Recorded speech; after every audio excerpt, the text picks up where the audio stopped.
Inspiring interviews with today's top landlords. This is the Rental Income Podcast. And now, Dan Lane. If you're looking for a good real estate book to read, I made a list of all of the books we've talked about on the show. You can check it out at rentalincomepodcast.com/books. Today on the show, we're going to be talking about the sweet spot in investing in rental properties. Now, generally on the lower end properties, you are going to make a lot more money. These properties are generally pretty cheap and the rents are pretty high. So there's a lot of profit margin there, but the downside is these tenants are generally lower quality tenants. So you're going to have more issues. You're probably going to have more evictions. These properties are older, so you're going to have more repairs to do. There's generally just a lot more work with the lower end properties, but there's a lot more money there. So for a lot of people, that is worth it. On the other end of the spectrum, on the higher end properties, there's going to be a lot less work to do. These tenants are generally more stable. These properties are newer, so there's less repairs to do. There's less hand-holding. But the downside is these properties are more expensive. The rents are higher, but because the properties are more expensive, there's less profit margin there. So you're going to make a lot less money. And then you got the sweet spot right in the middle, and that is what my guest today specializes in. Joining me from Oklahoma City is J.R. Spence. J.R., I want to hear more about the sweet spot and exactly what you're looking for in these properties and exactly what you have going on. But first, why don't you just tell us a little bit about yourself and how long you've been investing in real estate for? I've been in real estate since 2002. I had a real estate sales company and a mortgage company. And then about 4.5 years ago, I started the property management side. We're up to about 400 properties that we manage, over 400 properties that we manage in Oklahoma City, Tulsa, and Dallas. I personally own, I've got one under contract right now, so I've got about 11 properties that I own right now. Is there a certain type of property that you like to buy? I have a lot of investors that I work with. I tell everybody there's but kind of what you talked about, the sweet spot of where you want to be. And first of all, the school systems are super important. So, wherever you're looking, in whatever metro that you're looking in, school system needs to be one of the number one things that you need to be looking at when you're looking at a property. Find out where that school system ranks. There's all kinds of stuff out there in the public now to see where it ranks. Like, for instance, in Oklahoma City, Edmond has one of the best school systems in the nation. So that when people are relocating, because that's what a lot of people that are renting, they're relocating from out of state, and they're renting first. So the school system, I'm pretty big on the age of the house too. I mean, if it's older house, you better make sure that most of the mechanicals and all that have been replaced, and they can, and the seller can show they've been replaced. But otherwise, I typically like to stick to newer homes. Frankly, even newer construction is not bad sometimes if you can get a good deal here and there. That's interesting. So new construction, a lot of times, new construction costs more than a house that's already been built. But And that's a true statement. However, here's what I've found in a lot of new construction, and I don't recommend somebody going all new construction, but like I've got several, and I've actually bought one myself. So I've got several owners that are investors with me that kind of have that as part of the portfolio. The new construction, yes, you're paying a little bit more, but people like new construction as far as from a renter standpoint. So you're going to get a premium on that property, so you will get that back. And you're making up for it in your return and your maintenance, because you're not for Oklahoma, for instance, all homes have a 1-year warranty on them. So, your first year of maintenance and really even going on after that, it's new construction, everything's new. So when you take that into your equation, because that's part of what you need to take into your equation when you're investing in a property, is what it's going to cost you from the maintenance perspective. So that's one of the reasons that, to me, the new construction is something to look at every once in a while if you can find a good deal. Yeah, that's interesting. So if you're looking at buying a house that's already built, you want to make sure that the seller has replaced everything, or you're getting a good enough deal to where you can put money into it to replace everything. Correct. And like that's the deal. You'll find some of those that need. I've had some that I've gone in and rehabbed the kitchen or remodeled the kitchen, remodeled a master bathroom because it had issues with it. I've had some that were pretty much turnkey, just needed some paint and carpet and some minor things like that. And some that, like I said, the new construction, they don't need anything. So that's the deal. And then you're talking about the sweet spot. What I tell everybody all the time is, I know a lot of investors out there like to go get a lot of properties and get a bunch of $50,000 and $60,000 rentals, and I just don't recommend that. And really, if you get into the higher end, our niche is really the medium to higher end properties. So a lot of my clientele are just single family homeowners that have higher end properties. We get them a great rate of return, but you're not going to get the same return that you are in the spot where I tell everybody, which every market's different. You know, like Dallas is higher. The sweet spot, if you will, is a little bit higher than it is Oklahoma City and Tulsa. But Oklahoma City, for the purpose of this conversation, I tell about the time, I like them to be a rental that's about $1,200 a month to about $1,800 a month. And so what you're trying to find is a property that, because what we're going to be able to get there is typically about 1% of the property value at that point. So in other words, if the property, you buy a property that say you get it for $130, needs a little work, but maybe it's worth $140. So we're going to be able to get $1,400 a month for that property. Okay. On the lower end, I'll still get that same rate of return. The problem with that is, with the lower end, is you're dealing with tenants. You're having to evict way more often. You're also dealing with, because you're buying properties in areas that are not going to appreciate in value as well. So your asset's not going to appreciate well. And your tenant clientele tends to not take care of the asset as well. So that's why I like to stay away from that. And then when you get much higher, you start dealing with, your percentage goes down. So in other words, that's why I say in Oklahoma City, $180,000, typically we can get pretty close to about $1,800 for it, sometimes a little bit lower. But when you start going up, like a $250,000 home, we're not getting $2,500 a month for it. We're going to get about $2,250 a month for it. And of course, it keeps going up from there. A $400,000 house, we're not getting anywhere close to $4,000 a month. You're getting about $3,000 a month for it. So that's why, to me, it's good to stay in those areas. And frankly, too, with the higher end, you're dealing with vacancy a little bit more, because they're a little bit harder to rent out. In this spot I'm talking about, typically it takes you about 3 to 4 weeks to lease the property out. And so most of the time, like with us anyway, when it's in our contract with our tenants, when their lease is up and they're planning on vacating, during their final 45 days with us, we have the right to enter the property with 24 hours notice to show it to release. So I think about that is why we've got the income coming in, we're remarketing it. Typically we'll have somebody moving in right on top of somebody moving out. Oh, perfect. And these are single family houses in the 120 Correct. to 180? Okay. Correct. Do you ever recommend people buy condos or townhouses or other types of properties, or do you find single families rent the best? I find single family rents the best. Now, then, downtown Dallas, there's some condos in that area because of that market that makes sense. The problem a lot of times with condos or townhomes, you've got an association due, a monthly association due that you've got to take into factor with your investment. And do you think it's best just to steer clear of any neighborhood that has an HOA?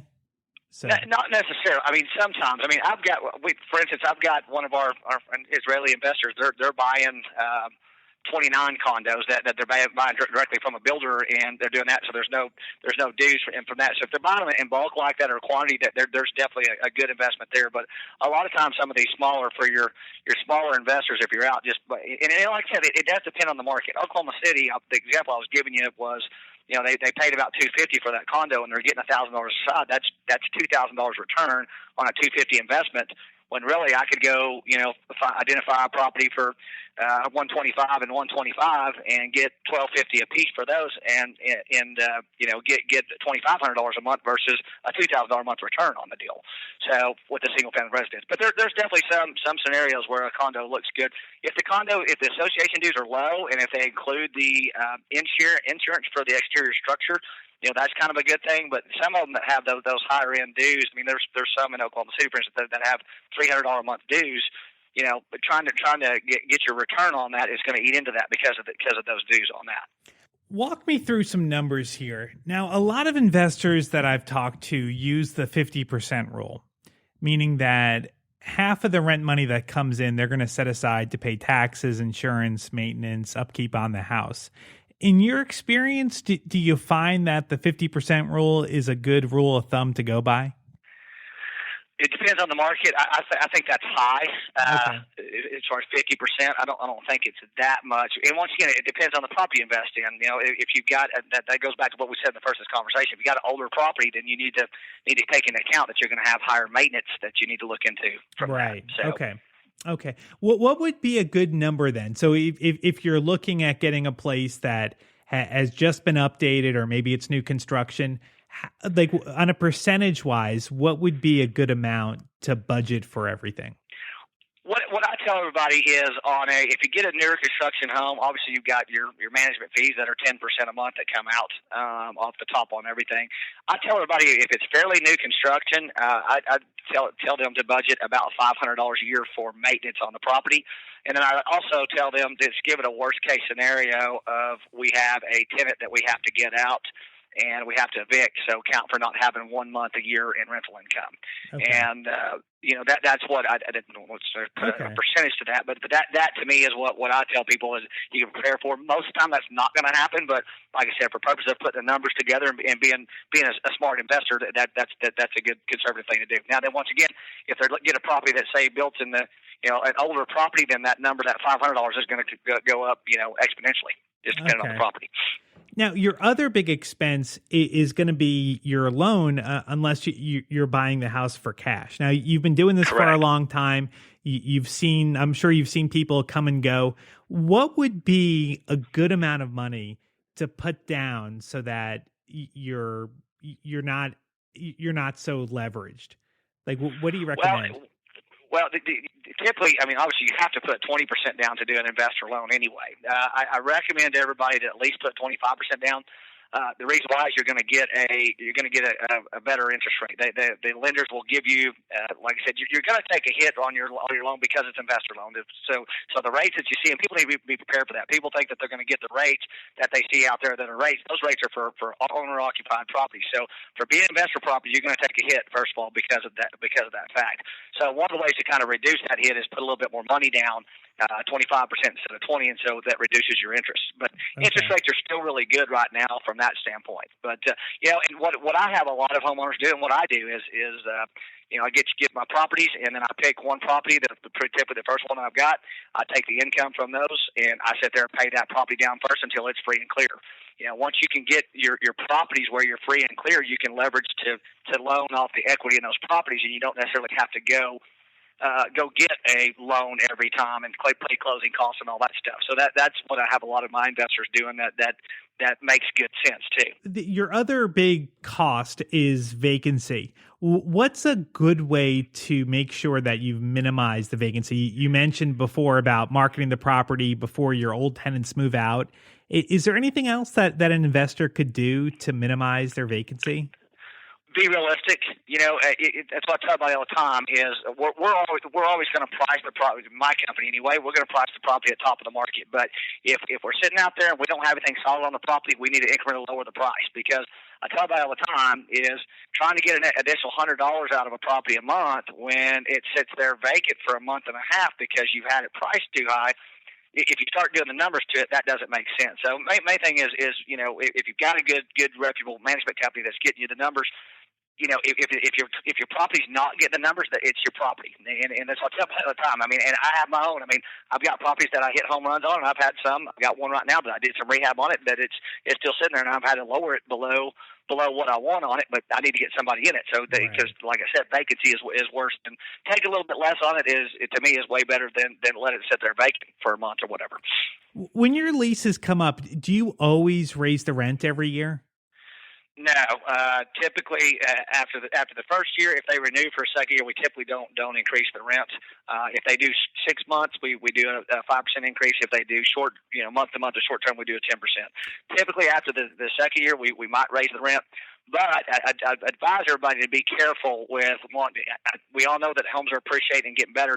One of the issues is, though, there's a lot of large players out there that are investing in these markets because it's smart money. And so there's a lot of these hedge funds and a lot of these American Homes for Rent and different ones out there that are coming and gobbling up a bunch of properties and renting them out. So the problem is, while it's still a good investment, your rental rate is going to go up slowly. I don't. While we're getting a good rate of return, just be careful about the fact that trying to raise it too much because you think it's going to go up every year. Like I said, with a lot of the players in there, it's kind of gotten where there's a lot of inventory out there. So right. On a renewal for the second year, do you typically raise it a little bit then? Well, it's like a lot of my have individual homeowners and investors, and so it's at their discretion. We typically tell everybody after the second year to try to get about a 5% raise. out of the property. But so Okay. that's kind of standard there. But like I was saying earlier, people need to kind of be careful thinking it's going to go up a whole lot because of the fact that like I said, that there's a lot of people and a lot of large people investing in properties now. Right.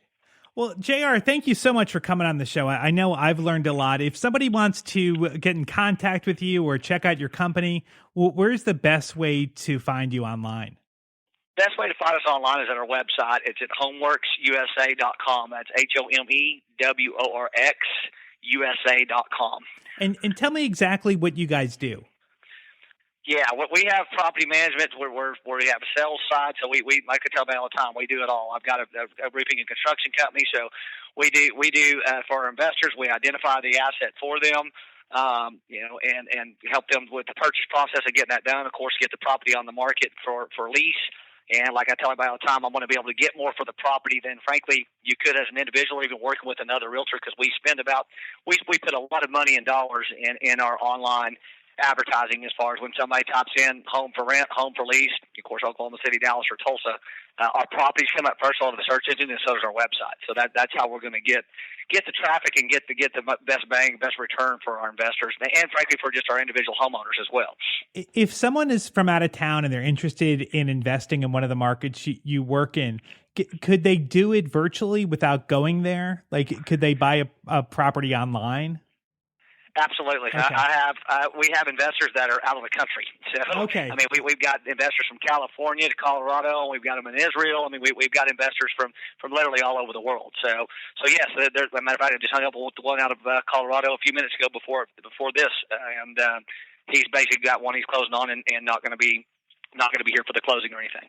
Great. Well, if you want to reach out to JR, I've got his contact information on the show notes page. You can find that at rentalincomepodcast.com/episode 43.